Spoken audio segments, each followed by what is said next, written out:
আমি আমি আমার পক্ষ থেকে ঢাকা উত্তর সিটির পক্ষ থেকে প্রতি প্লেয়ার জন্য 50,000 টাকা করে আমি উপহার দেব। আমরা আমাদের এই জাতীয় বীরদেরকে সরকারের পক্ষ থেকে পুরস্কৃত করব ইনশাআল্লাহ।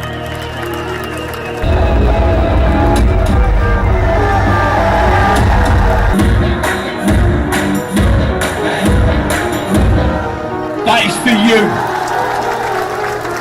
Special guest, বিশেষ অতিথি জনাব Shafiqul Islam Khan, administrator, north city corporation. Sir, আপনাকে বিনীত অনুরোধ জানাবো মঞ্চে এসে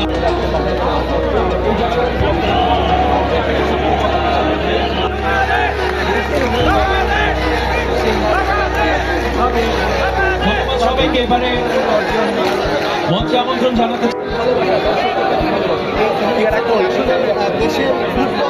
আমি মনে করি আমি ঢাকা উত্তর সিটি কর্পোরেশনের একজন প্রশাসক হিসেবে এই দেশে আমার সন্তানেরা বাংলাদেশকে সম্মানিত করেছে। আগামী দিনে এই টিমটাকে আরো শক্তিশালী করার জন্য ক্রীড়া প্রতিমন্ত্রী সাহেব উপস্থিত আছে, আমাদের জনতার মেয়র সাবেক এবং বাফুফের সম্মানিত সভাপতি তাবিদ আউয়াল সাহেব, দুইজনে কিন্তু ফুটবল প্লেয়ার, এবং বিশেষ করে আমিনুল হক আমাদের বাংলাদেশের ইতিহাসের সবচেয়ে জনপ্রিয় একজন ফুটবলার ছিলেন, যিনি নতুন করে পৃথিবীতে বাংলাদেশকে নতুন সম্মানের জায়গা করে দিয়েছিলেন। তা আমি তাদের পাশে থেকে তাদেরকে সহযোগিতা করব। আমি আমার পক্ষ থেকে ঢাকা উত্তর সিটির পক্ষ থেকে প্রতি প্লেয়ার জন্য 50,000 টাকা করে আমি উপহার দেব। আমাদের অনূর্ধ্ব 20 জাতীয় ফুটবল টিম বাংলাদেশের জন্য যে সম্মান বয়ে নিয়ে এসছে, আমি প্রথমেই আমাদের মাননীয় প্রধানমন্ত্রী জনাব তারেক রহমানের পক্ষ থেকে আপনাদের সকলকে আন্তরিক ধন্যবাদ এবং কৃতজ্ঞতা জানাই এবং শুভেচ্ছা জানাই। আমি যখন গতকালকে কক্সবাজারে একটি চায়ের দোকানে বসে পেনাল্টি শুট আউট দেখছিলাম, আমি তখন মাহিন যখন প্রথম পেনাল্টি শুট আউটটি ঠিকই দিয়েছে, আমি ঠিক 2003 সালে আমরা যখন ঢাকার মাটিতে প্রথম সাব চ্যাম্পিয়ন হয়েছিলাম, সেই দিনও আমি ঠিক মাহিনের মতো একটি পেনাল্টি শুট আউট ঠেকিয়ে বাংলাদেশ দলকে চ্যাম্পিয়ন করেছি। এবং শেষের সাথে সাথেই আমাদের মাননীয় প্রধানমন্ত্রী আমাদের এই বাংলাদেশ টিমকে অভিনন্দন জানিয়েছেন, এবং আমার দেশবাসী যারা ফুটবল প্রেমী, যারা ফুটবলকে ভালোবাসে, সকল বাংলাদেশিরাও কিন্তু আমার এই বাংলাদেশ অনূর্ধ্ব 20 ফুটবল দলকে শুভেচ্ছা এবং অভিনন্দন জানিয়েছে। আমি শুধু আজকে একটি কথা বলে শেষ করতে চাই যে পুরস্কার সবসময় আমাদের খেলোয়াড়দেরকে উৎসাহিত করে।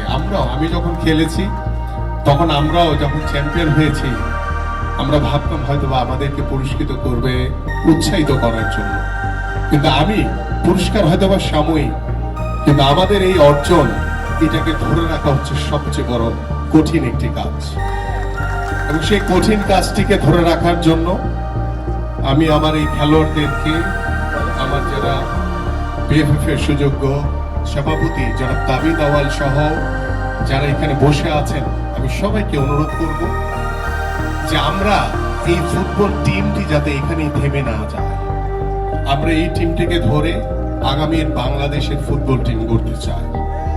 আজকে যারা বাংলাদেশি বংশোদ্ভূত খেলোয়াড়রা, রোনান কিংবা ডেকলানের মতো যারা ফুটবলার রয়েছেন, কিংবা আমাদের হামজা চৌধুরী, সামিদ সোম সহ যারা বাংলাদেশের জন্য খেলছে, তাদেরকে যাতে আমরা আন্তরিকভাবে সহযোগিতা করি, এবং আমাদের টিম ওয়ার্কের মাধ্যমে আমরা একটি কথা প্রমাণ করতে চাই যে আমরা সবাই বাংলাদেশী, এবং সবার আগে আমার বাংলাদেশ, এবং সেই সবার আগে বাংলাদেশকে ধারণ করে আমরা সামনের দিকে এগিয়ে যেতে চাই।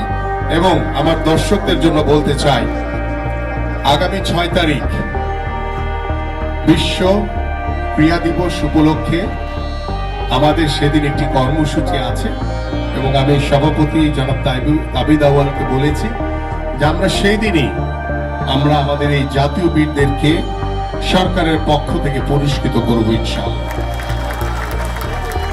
আমি কোনো অ্যামাউন্ট বলবো না এখন, সেই দিনে ইনশাল্লাহ আপনারা দেখবেন যে ভালো কিছু আমাদের ফুটবলারদের জন্য অপেক্ষা রয়েছে। পাশাপাশি আমি দুই একটি কথা বলতে চাই আমার এই ফুটবলারদের উদ্দেশ্যে। ইতিমধ্যে আপনারা জানেন আমাদের মাননীয় প্রধানমন্ত্রী খেলাধুলাকে পেশা হিসেবে প্রতিষ্ঠিত করার জন্য আমরা গত 30শে মার্চ আমাদের বাংলাদেশের জাতীয় ক্রীড়াবিদ যারা রয়েছে তাদেরকে বেতন কাঠামোর আওতায় এনে ক্রীড়া ভাতা প্রদান করার মাধ্যমে তিনি আমাদের সেই কার্যক্রম উদ্বোধন করেছেন। আমরা পর্যায়ক্রমে বাংলাদেশ ফুটবল টিম সহ বাংলাদেশের বিভিন্ন স্পোর্টসে যারা বাংলাদেশ দলকে প্রতিনিধিত্ব করছে সেই সকল খেলোয়াড়দেরকে আমরা বেতন কাঠামোর আওতায় এনে আমরা ক্রীড়া ভাতা প্রদান করব ইনশাআল্লাহ। পাশাপাশি সাথে থাকবে একটি করে ক্রীড়া কার্ড, সেই ক্রীড়া কার্ডে থাকবে অনেক সুযোগ সুবিধা এবং সেটি পর্যায়ক্রমে ইনশাআল্লাহ আমার এই জাতীয় বীরদের জন্য অপেক্ষা করবে। এবং আমরা আশা করি যে আগামীর বাংলাদেশে আপনারা সকলেই জানেন যে আগামী 30শে এপ্রিল ইনশাআল্লাহ আমাদের মাননীয় প্রধানমন্ত্রী সিলেট থেকে শুরু করে আমাদের 64টি জেলায় একই দিনে আমরা নতুন করে স্পোর্টস উদ্বোধন করতে যাচ্ছি। সেখানে আমাদের 12 থেকে 14 বছরের বাচ্চারা ফুটবল, ক্রিকেট থেকে শুরু করে বিভিন্ন ইভেন্টে তারা প্রতিযোগী হয়ে মাঠে নামবে এবং আমাদের আগামীর শিক্ষাবর্ষে 4র্থ শ্রেণী থেকে খেলাধুলাকে বাধ্যতামূলক করতে যাচ্ছি ইনশাআল্লাহ। এইভাবে আমরা তৃণমূল থেকে খেলাধুলাকে ছড়িয়ে দিয়ে আমরা আজকের এই মাহিন, মিঠু থেকে শুরু করে সকল ফুটবলার, ক্রিকেটার, আমাদের অন্যান্য স্পোর্টসের বিভিন্ন ক্রীড়াবিদদেরকে নিয়ে আমরা আগামী বাংলাদেশে একটি ক্রীড়া বান্ধব বাংলাদেশ হিসেবে প্রতিষ্ঠিত করতে চাই এবং এই ক্রীড়া বান্ধব বাংলাদেশ হিসেবে প্রতিষ্ঠিত করার মাধ্যমে আমরা আমাদের সামাজিক এবং আমরা রাষ্ট্রীয়ভাবে আমরা গুণগত পরিবর্তন নিশ্চিত করতে চাই এবং সেই গুণগত পরিবর্তন নিশ্চিত করার মাধ্যমে আমরা দৃঢ়ভাবে বিশ্বাস করি আমাদের সন্তানরা সুস্থভাবে বেড়ে উঠবে, আমাদের সন্তানরা সেই মাদকের করাল গ্রাস থেকে তারা দূরে সরে আসবে এবং আমাদের সন্তানরা তারা ডিভাইসের প্রতি যে আসক্তি হয়ে গেছে সেই ডিভাইস থেকে দূরে এসে আমরা একটি সুস্থ জাতি গড়ে তুলতে পারবো। আপনাদের জন্য, আমাদের সকলের জন্য আপনাদের সবাইকে ধন্যবাদ।